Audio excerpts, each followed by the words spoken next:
Olá, boa noite. Olha o EBC no ar começando agora, ao vivo de Brasília, pela TV Brasil.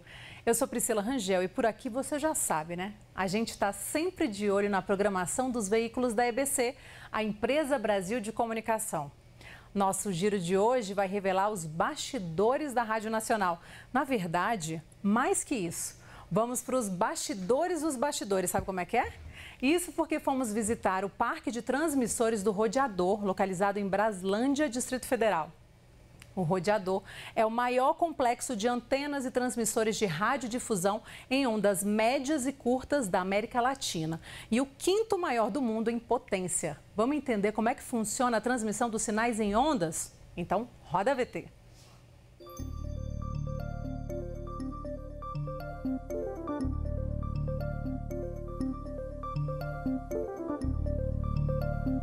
O Rodeador ele foi criado em 1977, no auge da Guerra Fria, como um dos projetos para levar os sinais de rádio de forma a cobrir toda a Amazônia e o Brasil, o resto do Brasil. A Rádio Havana, ela transmitia apontadas as antenas para o Brasil.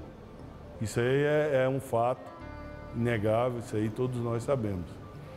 Existia também a Deutsche Welle na Alemanha, existia a Rádio Voz da América dos Estados Unidos.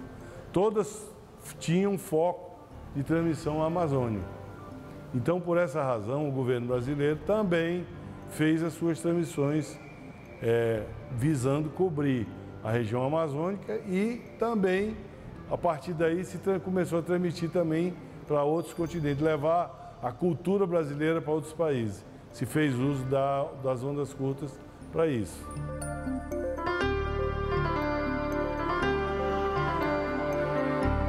As ondas curtas, elas têm um papel muito importante nessa questão da segurança nacional, um serviço que não está sujeito a tantas intempéries, a questões atmosféricas. No Japão, a gente tem como fonte de informação primordial os radinhos de ondas curtas. Lá eles têm, vocês sabem, muitos terremotos, né?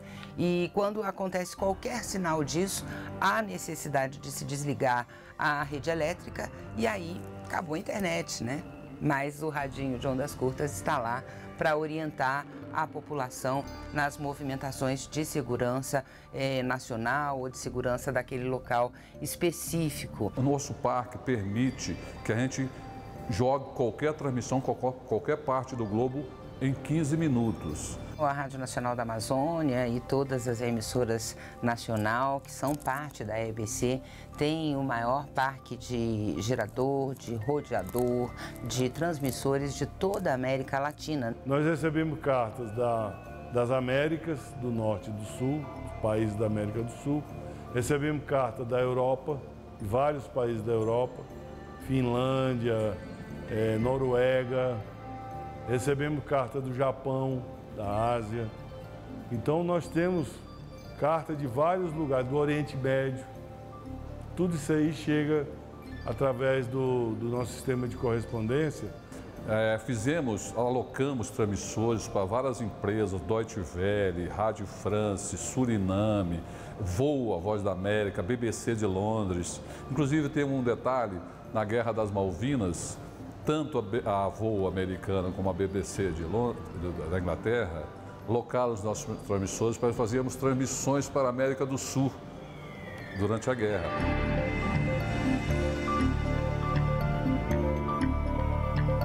O parque de transmissão do Rodeador, ele é um parque de alta potência que ele necessita de energia de alta potência. Então, essa energia, a única forma da concessionária fazer esse suprimento é através de uma subestação que é instalada aqui dentro do parque. E essa subestação, houve uma pane gravíssima nela em março de 2017 e essa pane tirou do ar.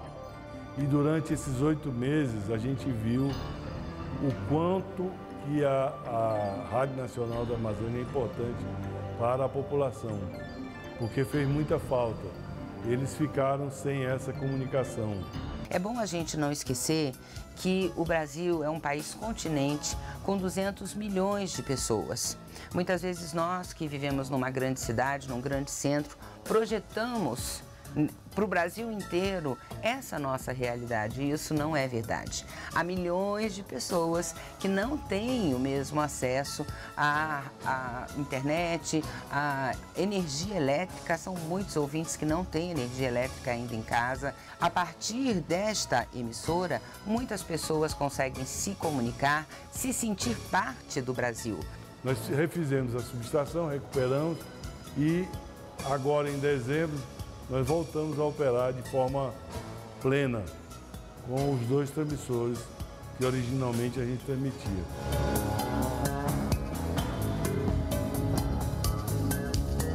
A radiodifusão digital, ela já é uma realidade no mundo. E o Brasil também já vai definir o padrão de radiodifusão digital. Assim fazendo, a EBC pode fazer uso dessa transmissão também. Agora a gente está aguardando com muita ansiedade, muita fé, muita esperança a compra do novo transmissor. Embora as ondas curtas se mantenham modernas, elas têm para isso hoje equipamentos modernos, né? Aguardamos esse novo momento que fortalecerá ainda mais, né, a união do nosso país, a inserção do povo da Amazônia e também as questões de segurança que seguem vitais, e para isso o analógico segue sendo muito importante. A gente tem também que lembrar que esse é o maior parque, o maior sítio de antenas que tem no Brasil e o 5º do mundo. Então nós não estamos falando de uma torrezinha de antena, né? Nós estamos falando de antenas que não tem no Brasil essa dimensão. As grandes nações do mundo de dimensão continental, ninguém abriu mão da sua ondas curtas, ninguém. Nós estamos falando de China, nós estamos falando de Rússia, de Estados Unidos, de Canadá, são os países maiores do mundo, Índia, né, que tem o maior território, né, nenhum deles abriu mão disso. Então nós estamos colocando em funcionamento uma estação que é estratégia, né, para o país, em termos de segurança e também ajuda as pessoas, né? E mais do que isso, né, leva emoção, né? Faz você rir, faz você chorar, faz você lembrar, ter saudade, né? Então, é uma alegria muito grande. Para onde for a televisão, vai o rádio junto, tá certo? E vamos botando todo o país aí.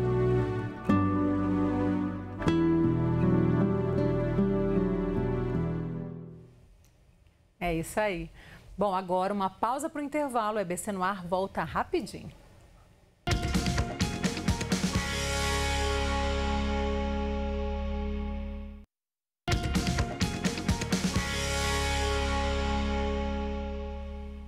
Estamos de volta e é hora de falar sobre esporte.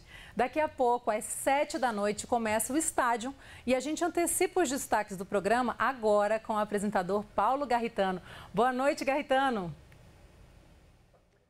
Boa noite, Priscila. Boa noite a todos. O estádio daqui a pouquinho com as notícias do esporte no Brasil e no mundo. E, infelizmente, a principal notícia hoje do dia não é nada interessante. Por conta do coronavírus, muitas competições esportivas ao redor do mundo estão sendo canceladas ou então estão acontecendo, como por exemplo no futebol italiano, sem a presença de torcedores. Ou seja, o esporte começa a perder para o coronavírus. Para evitar aglomeração de pessoas, os organizadores estão decidindo mudar as datas das competições ou então evitar que torcedores participem do evento esportivo, o que para o esporte, para o atleta é muito ruim. Vamos detalhar essa situação no estádio, como é que está essa situação e, claro, a principal preocupação, Olimpíada em Tóquio, né? Os japoneses também começam já a cogitar mudar a data, enfim, o cancelamento da Olimpíada, atletas já preocupados com essa situação. Por enquanto, o Comitê Organizador de Tóquio mantém a data, não mudou ainda a programação dos Jogos, mas existe esse risco, principalmente agora com competições esportivas sendo canceladas. Vamos falar também dos campeonatos estaduais, a rodada do final de semana, Campeonato Paulista, o Campeonato Mineiro, o Campeonato do Pará, enfim, os destaques dessa rodada. Eu vou estar aqui no estúdio com o comentarista Valdir Luiz. Priscila. Legal, Garritano. E a participação dos times brasileiros na Libertadores? Olha, essa semana tem Libertadores da América. Times brasileiros jogam a partir de terça, quarta, quinta.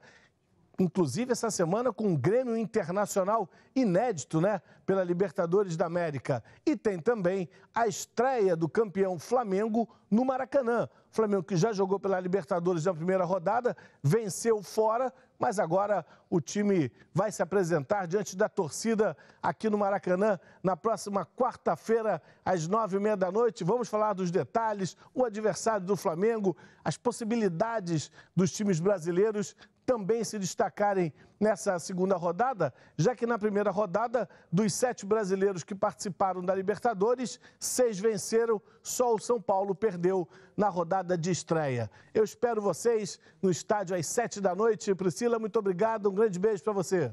Um beijo, Garritano, obrigada, bom trabalho. Bom, e hoje é dia de impressões na TV Brasil. Catiúcia Neri bateu um papo com um dos maiores lutadores do Brasil, Antônio Rodrigo Nogueira, mais conhecido como Minotauro. Ele conta os caminhos que o levaram ao MMA e diz que as artes marciais melhoram o ser humano. Confere um trechinho do que vem por aí. E aí, vai encarar a arena de luta de hoje do Impressões? Ele já tomou muita porrada, mas também já bateu em muita gente. Das 46 lutas de MMA que participou, ganhou 34. Rodrigo Minotauro tem uma coleção de títulos. São diversos cinturões de ligas importantes como UFC e Pride. O que nunca faltou na carreira dele foi glória. Esse é o objetivo de todo mundo no mundo. Imagina, só tem um homem no mundo em cada peso que consegue ter esse cinturão. O cinturão novo, é o novo design do UFC, cravejado, diamantes. Esse cinturão lindão, tá aqui na mão de vocês. Oh, que lindo. Exclusivo aí do programa. Maravilha, é uma honra. Isso aí, pessoal. Maravilha, tá aqui maravilha. O cinturão do UFC. Isso aí. Minotauro é um peso pesado, conhecido e respeitado mundialmente. É um ídolo internacional, aclamado por lutadores e fãs. Esse baiano de Vitória da Conquista é completamente apaixonado pelas artes marciais. Luta desde os 4 anos de idade. Profissionalmente, foram 16 anos de carreira que se encerrou há pouco tempo, em 2015. Mas a aposentadoria não o afastou do esporte. Ele agora é embaixador do UFC no Brasil. Ajuda a encontrar novos talentos pelo país. É dono de uma rede de academias, desenvolve projetos sociais para transformar crianças em atletas e tem viajado o mundo para conhecer mais sobre as artes marciais. A arte marcial te melhora como ser humano, porque a arte marcial não é para o ataque, e sim para você aprender a ajudar as outras pessoas. Hoje em dia a gente está com um programa, né, de arte marcial, que é o mesmo que tem em Abu Dhabi, um manual de artes marciais para escolas públicas. E a gente vai tentar implantar isso no Brasil. Então isso tudo que eu aprendi, a gente vai procurar passar para as crianças brasileiras, os benefícios das artes marciais. Imperdível esse programa, hein? E tá rolando na programação da TV Brasil a série ficcional Os Ovos da Raposa, que traz uma história divertida envolvendo política no interior do país. Você que ainda não viu, saca só, porque já tá dando o que falar.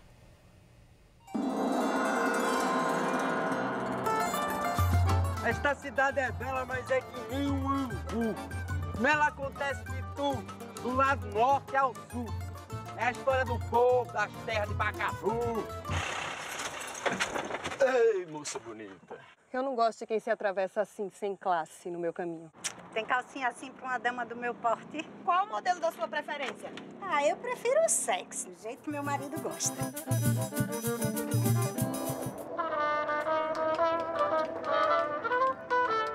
Presta atenção, tá, querida?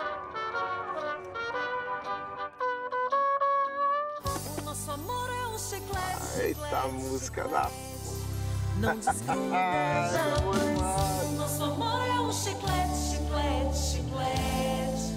É gostoso demais. Chegou um forasteiro na cidade. O que é que esse sujeito lhe disse, Arquimedes? Que vai ser o novo prefeito de Bacatu. E que vença o melhor. quais são as suas expectativas? Ser prefeito da cidade de Bacatu e tomar posse ao lado de uma linda primeira-dama. Isso aqui é coisa de ouro. Minha Nossa Senhora, isso é coisa de fim do mundo.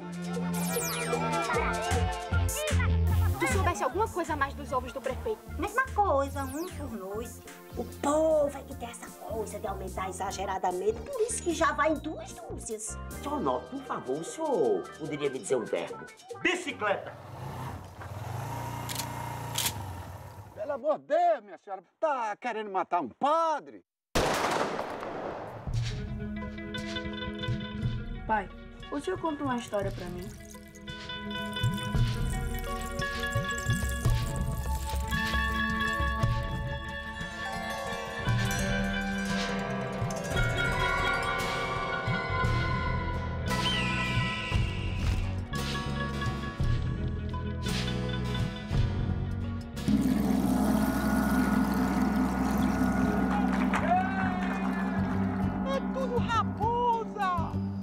Ixi! Só Jesus me passa mais nasal.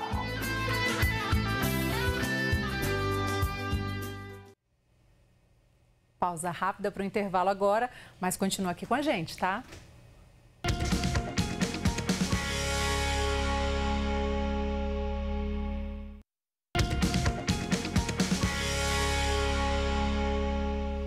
EBC no ar, de volta. E o Paulo Leite, apresentador do Repórter Brasil, está no Palácio do Planalto e conta pra gente os destaques do jornal. Boa noite, Paulo. Oi, Pri, boa noite para você, boa noite para todo mundo. Eu trago 2 grandes destaques do jornal hoje. O primeiro é a queda generalizada das bolsas de valores pelo mundo e o segundo assunto é o avanço do coronavírus. A gente fala da ligação entre esses 2 assuntos e também mostra, é claro, as consequências disso aqui no Brasil e no mundo. Eu começo pela Bolsa Brasileira, né, que teve queda fortíssima hoje. O pregão chegou a ser interrompido por 30 minutos, mecanismo que não era acionado desde maio de 2017, há quase 2 anos, portanto, quando esse mecanismo terminou, houve nova queda e o saldo foi uma queda hoje no dia de 12%, de mais de 12%. Ao mesmo tempo, o dólar subiu aqui no Brasil e depois se estabilizou. Houve queda generalizada também nas bolsas pelo mundo. A gente também explica o porquê. Dos fatores, né? Vou adiantar aqui, um dos fatores foi a disputa entre a Rússia e a Arábia Saudita em torno da oferta e do preço do petróleo. Rússia e Arábia Saudita são 2 dos grandes produtores de petróleo no mundo. Disputam aí o preço, houve uma queda, o preço do barril do petróleo já vinha caindo, caiu ainda mais e isso aí assustou os investidores pelo mundo. Ao lado disso tudo, tem o avanço do coronavírus que segue assustando os mercados, né? Começou isso no começo do ano e segue nessa levada, como diz meu xará Paulo Garritano, né? Tem as consequências no esporte, tem as consequências também na política, na saúde e na economia, mas a gente conta tudo isso, Pri, às 8 da noite no Repórter Brasil. É com você. Obrigada pelas informações, Paulo. Bom trabalho para você aí, viu? Bom, o programa de hoje está chegando ao fim, mas a gente ainda assiste a um trecho da apresentação da Orquestra Sinfônica da Bahia, fazendo um especial com os clássicos do cinema. Muito obrigada pela sua companhia. Eu sou Priscila Rangel e esse foi o EBC no Ar. Tchauzinho.